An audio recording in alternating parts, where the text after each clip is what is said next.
How did you end up at Facebook? I had known a guy who was at the time the founding president, Sean Parker. Mm-hmm. And Parker and I had known each other in the kind of that 2000 to 2005 or 6 timeframe. When you got to Silicon Valley? Yeah. He was running a business called Napster when I was at Winamp. We were all in the same circles. None of us had made it, right? Mm-hmm. And he brought Mark and himself to Washington, D.C., where AOL was headquartered, Dulles, Virginia, actually, just outside Washington, D.C. Mm-hmm. Had a meeting with them, and I went and I told Jim Bankoff, I remember this, who now runs Vox Media, but at the time ran AOL's audience business. I said, we should really try to buy this company. And Bankoff said, there's just no chance in hell we can buy this business. Because? Just the capitalization structure of AOL Time Warner at the time, and just the downward pressure on the stock, and it was a very turbulent time. People were getting fired all the time. There was a lot of management churn, and so in that moment, he and then Kevin said, "Look, see if there's an operating deal to be done," and we did a deal where we integrated Facebook and AIM together, and then very quickly thereafter, Sean exited Facebook, and Mark called me to unwind the deal, and at the end of that process, he said, "You should really think about working here."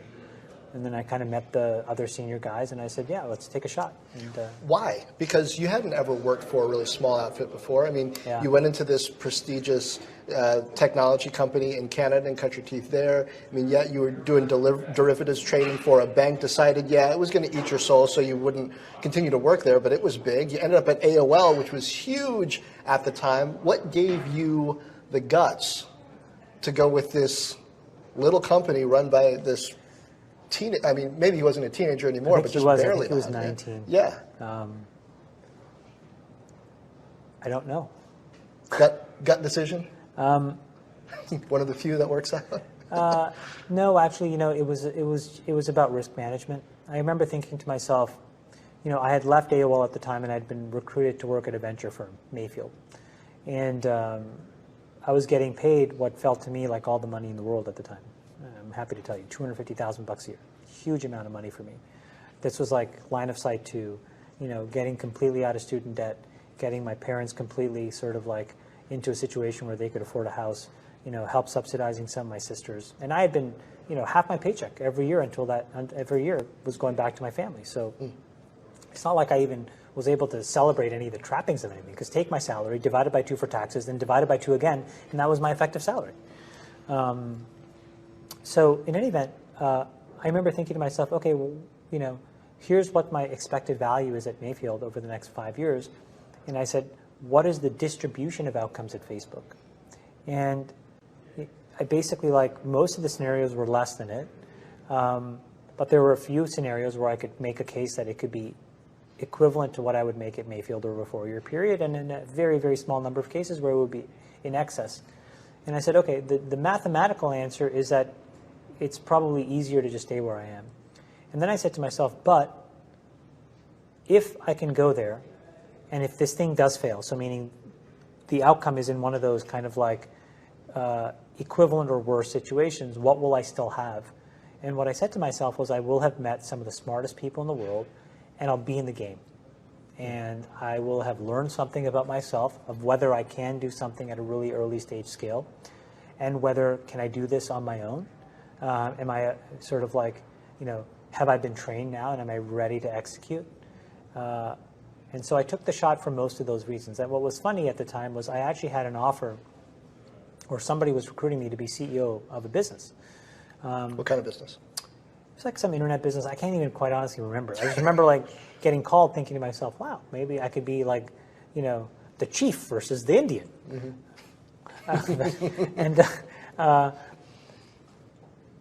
But when I spent time with the team at Facebook, I was like, wow, this is kind of fun, and nobody knows what they're doing.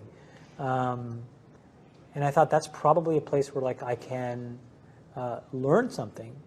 And so even if it fails. So maybe the lesson from the whole Winamp AOL experience, sometimes what you learn from the failure is just as important as winning. And you calculated that what you would learn at Facebook? Yeah, and also, John, quite honestly, I was like, look, I've never really been around something that has succeeded.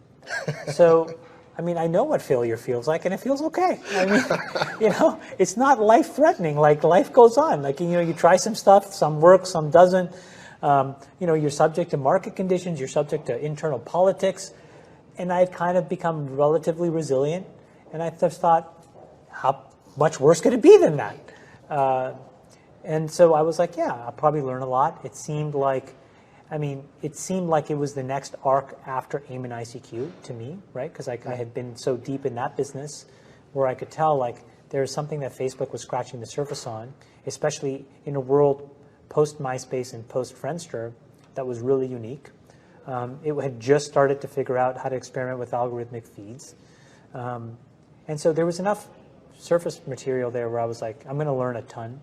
And I just so thought, this former card-counting teenager, former derivatives trader, always been comfortable with numbers and calculating risks, end up in this position with Facebook, which is the biggest data problem, post Google of a generation. Absolutely. And you end up in the position of Absolutely. chief growth hacker. Yeah.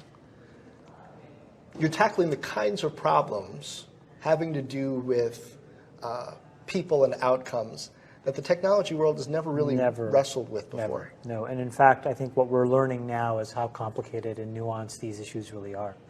When I created the growth team, I said, okay, basically what I wanted to do was tell a bunch of smarty pants Ivy League graduates who I worked with that they didn't know what they were talking about. And I took great pride in that. And I just used data and just basically told them to pound sand and shut up.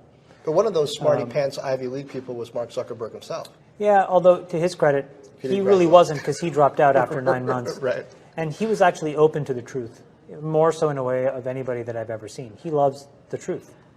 But again, in success, you get a lot of people that conflate luck and skill. And in the early days of Facebook, there were many of those people.